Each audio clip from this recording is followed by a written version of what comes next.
जय हनुमान ज्ञान गुण सागर। विचारणीय तथ्य आरंभिक चौपाई में ही हनुमान जी महाराज को तुलसीदास जी ने ज्ञान गुण सागर कह दिया।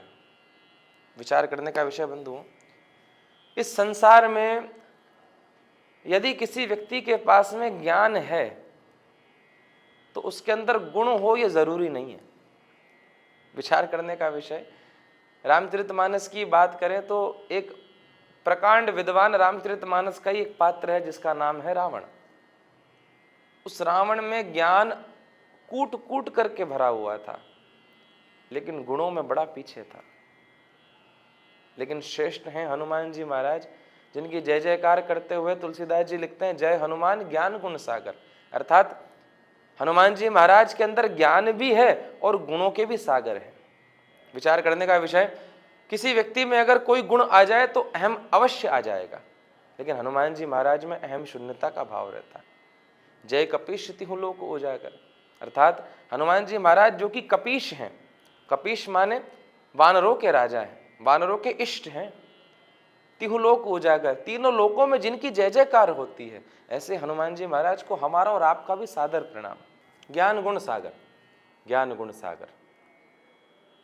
किसी व्यक्ति में, किसी देवता में, किसी मनुष्य में, किसी देहधारी में यदि ज्ञान हो तो एक अवगुण अवश्य आता है जिसका नाम है अहम, अहंकार। और गुणों का तो काम ऐसा है, यदि एक गुण किसी व्यक्ति में आ गया तो दूसरा गुण अवश्य चला जाएगा। विचार करने का विषय, हमारे पूज्य गुरुदेव कहते हैं कि जो गुण होते हैं वो मेंढकों की तौल जैसा है। अगर एक गुण आएगा तो दूसरा गुण अपने आप चला जाएगा।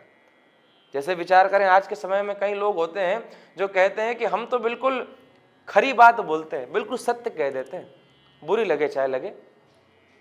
विचार करने का विषय, कई लोग कहते हैं कि हम तो सच बोलते हैं, सामने वाले को बुरा लगे तो लग जाए। विचार करने का विषय, सत्य बोलना एक अच्छा गुण है, लेकिन जो व्यक्ति सत्य कहता है वो दूसरे गुणशील को अपने आप छोड़ देता है कि सामने वाले को बुरा लगता हो तो लगने दो, हम तो सत्य कहते हैं। विचार करने का विषय, हनुमान जी महाराज ज्ञान और गुणों के सागर है, उनके अंदर सारे गुण विद्यमान हैं। विचार करने का विषय, आज के समय में सत्य बोलना अच्छी बात है, लेकिन ज्यादा खरी बात कहेंगे तो सामने वाले को बुरा लग जाता है। जैसे अगर हम बाजार में जाएं और जा करके कभी जलेबियां खरीदें तो जलेबी अगर बिल्कुल खरी खरी लेके आएंगे तो घी में से निकलती हुई जो जलेबी होती है बिल्कुल खरी खरी होती है, लेकिन क्या उस खरी खरी जलेबी को ला करके हम खा सकते हैं? उसी तरह से सत्य बात कहना अच्छी बात है, जैसे जलेबी खरी खरी लाना अच्छी बात है, लेकिन उसके पहले उसको शक्कर की चाशनी में डुबाया जाता है। अर्थात सत्य बोलना तो अच्छी बात है, लेकिन उसे शील की चाशनी में लपेट करके सामने वाले को कहें तो अपनी बात भी सत्य हो जाएगी और सामने वाले को बुरा भी नहीं लगेगा। सत्य बोलना और शील का रक्षण करना दोनों अलग अलग गुण हैं, लेकिन जिसमें सत्य बोलने की कला हो वो शील छोड़ देता है, और जिसमें शील हो वो सत्य नहीं बोल पाता, सामने वाले को बुरा लग जाएगा इस बात को सोचते हुए सत्य बोलने से वंचित रह जाता है। तो गुणों का होना अपने आप में मेंढकों की तौल जैसा है। एक को रखोगे दूसरा चले जाएगा, दूसरे को बुलाओगे तीसरा उड़ जाएगा। लेकिन हनुमान जी महाराज अपने आप में श्रेष्ठ हैं। सत्य बोलना भी उनसे कोई सीखे, शील का रक्षण करना भी कोई उनसे सीखे, अपने वचन की पराकाष्ठा को निभाना भी कोई उनसे सीखे। इसलिए तुलसीदास जी ने लिखा जय हनुमान ज्ञान गुण सागर। हनुमान जी महाराज ज्ञान के और गुणों के सागर हैं। जय कपीस तिहु लोक उजागर। हनुमान जी महाराज कपि अर्थात बानरों की ईश हैं, इष्ट हैं। तिहु लोक उजागर, तीनों लोकों में उनकी जय जयकार है। विचार करने का विषय, एकमात्र हनुमान जी हैं जो तीनों लोकों में पूजे जाते हैं, जिनकी महत्वता तीनों लोकों में है। बालपन के समय की घटना है, रामायण में वर्णन है, जब राम जी पतंग उड़ाते थे, हनुमान जी उनके पास में थे बाल रूप में, महादेव छोड़ आए थे।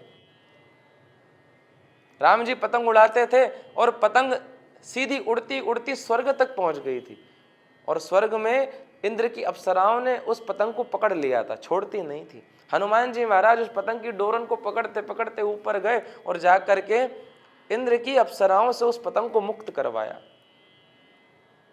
और विचार करें, पृथ्वी लोक में तो हनुमान जी के अनेक कथाएं विद्यमान है। स्वर्ग लोक की कथा हो गई, पृथ्वी लोक की कथा हो गई, और जब अही रावण राम जी और लखनलाल जी को लेकर के पाताल में चले गया था।